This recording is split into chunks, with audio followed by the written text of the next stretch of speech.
here for Open Studio. Today we're going to talk about walking bass lines and the one secret ingredient that oftentimes gets overlooked that really elevates our bass lines to the next level. So it's we're going to call it a secret ingredient, but it's really not a secret. We talk about it, but oftentimes we don't talk about how to practice it or how to deal with it.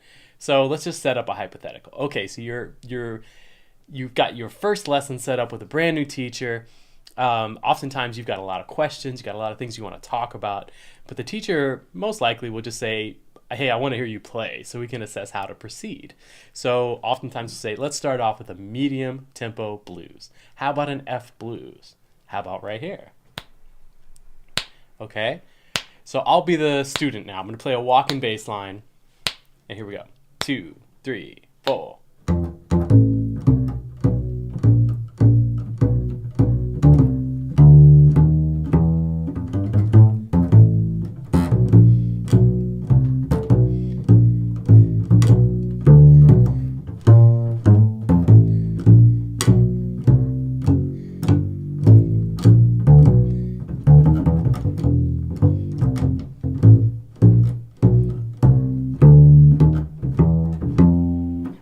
Okay, so likely the teacher will say, hey, sounds great. Great note choices. I can hear you playing the changes. I hear your solid quarter note. Very solid. Sounds good. You've got a great attack. But the length of your notes, what's up with that? Where's your decay? You're playing really short. I was hearing so much of... And I'm going to be honest, I hear so much of this with bass players that I work with, and it's really a thing that we got to talk about. So the secret ingredient to making your walking bass lines get to the next level is your note length. Make them nice and long and sustained.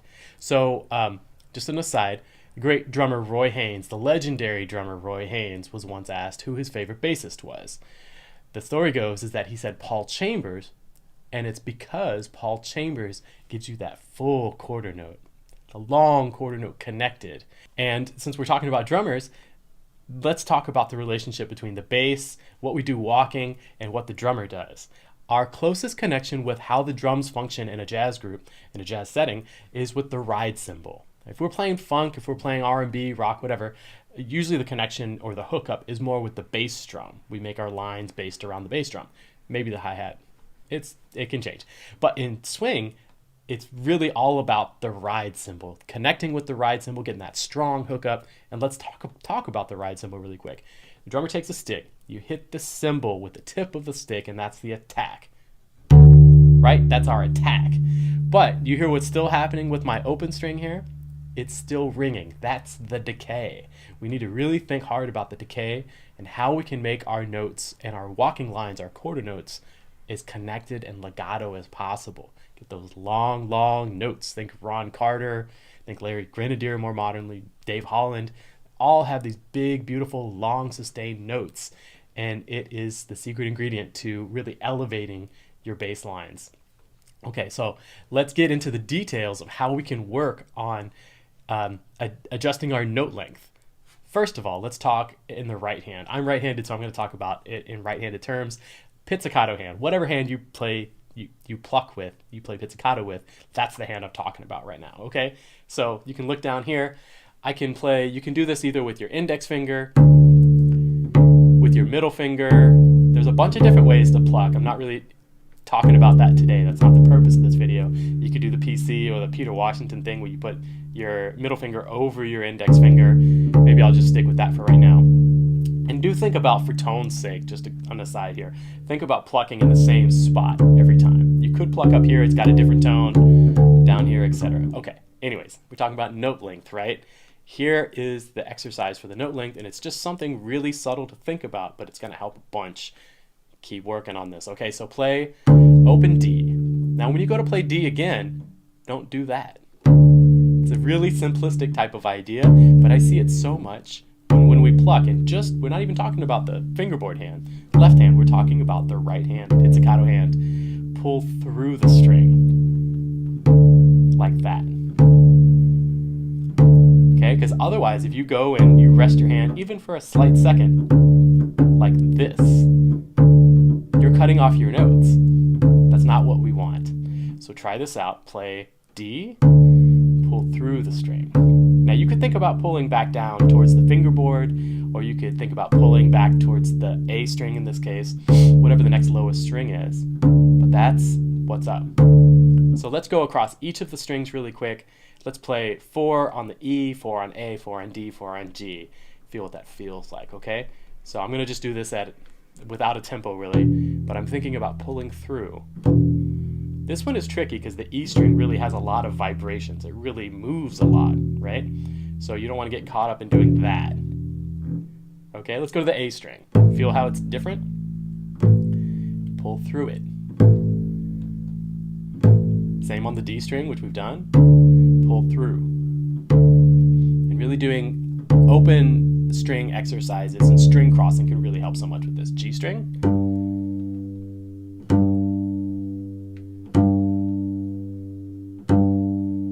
Cool. So that is a really simplistic thing, but you want to think about that. Try to notice how much of this you're actually doing sometimes.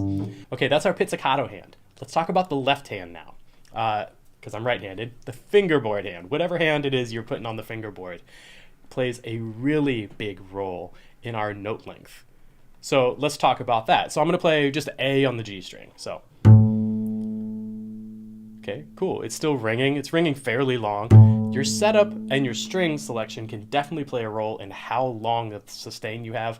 I'm using like gut hybrid strings. If you're using steel strings, you can have them ring incredibly long. The gut strings or the hybrids, like the in-betweens, they have a little less length on their decay, but it's still something that we can deal with, right? So what you don't want in your left hand is something like this.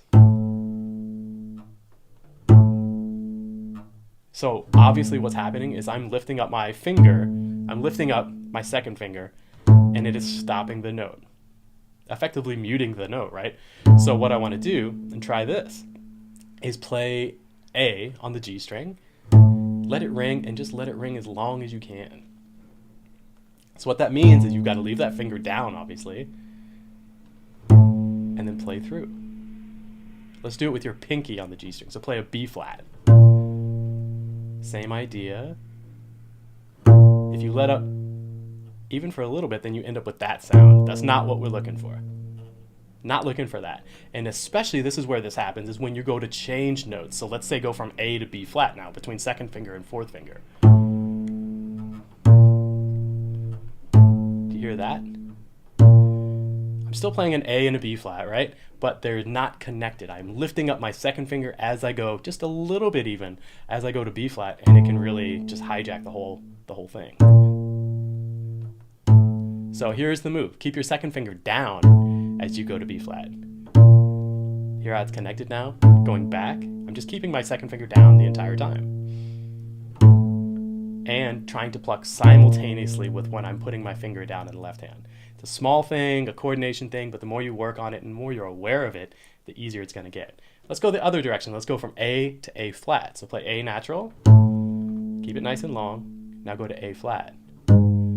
Okay, so that's a different movement, right? We're lifting up the second finger to make room for the A flat, or make way for the A flat to play down there, right? But what I can do is keep that first finger down on A flat and connect them. But if I lift up, the note goes away. And I've got a little buzz on my A flat on this bass anyways. But that's the idea, is to keep them connected from one note to the next in the left hand. So, there's that buzz again. Time to see my bass guy.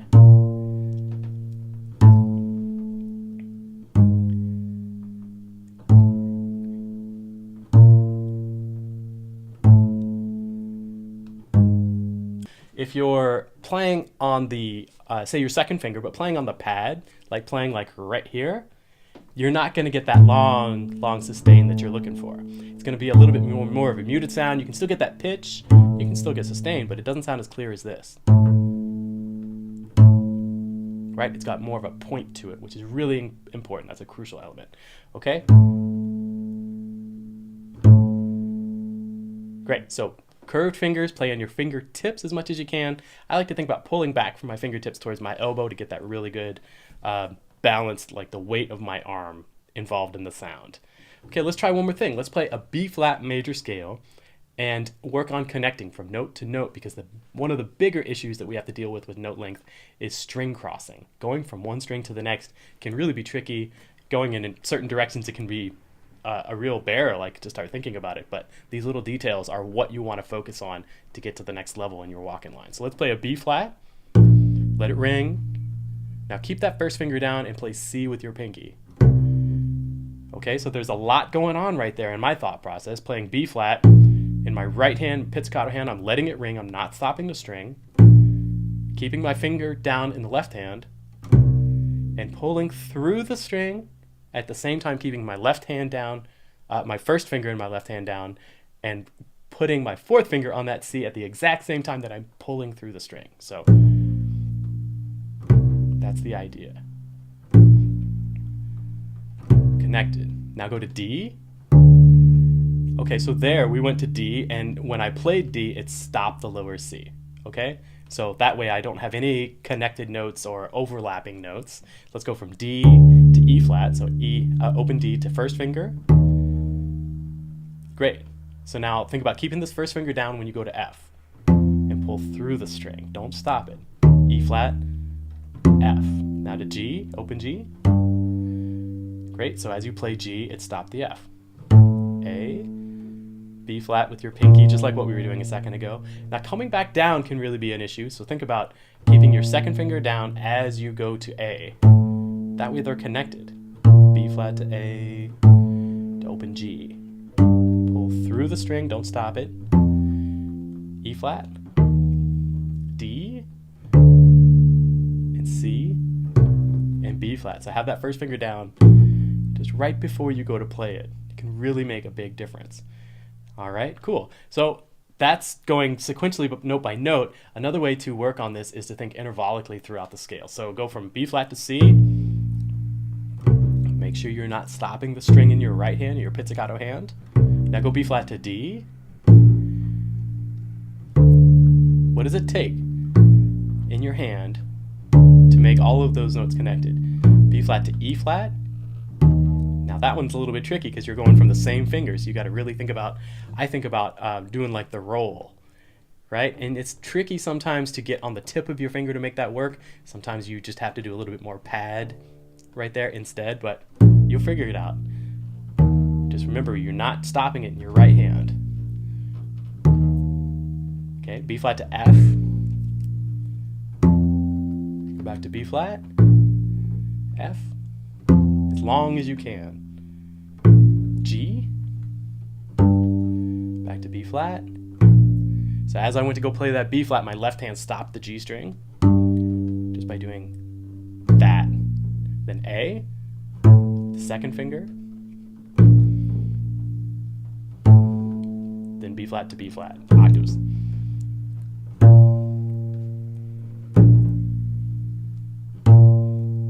Cool, excellent. So that's the idea. It's a simplistic type of thing again, but it's very tricky to do, especially on a consistent basis. So as you're practicing all your scales, as you're practicing walking, as you're practicing anything, work on playing your notes as long as possible, as legato, getting that beautiful sound. It's easy enough to play short, play staccato.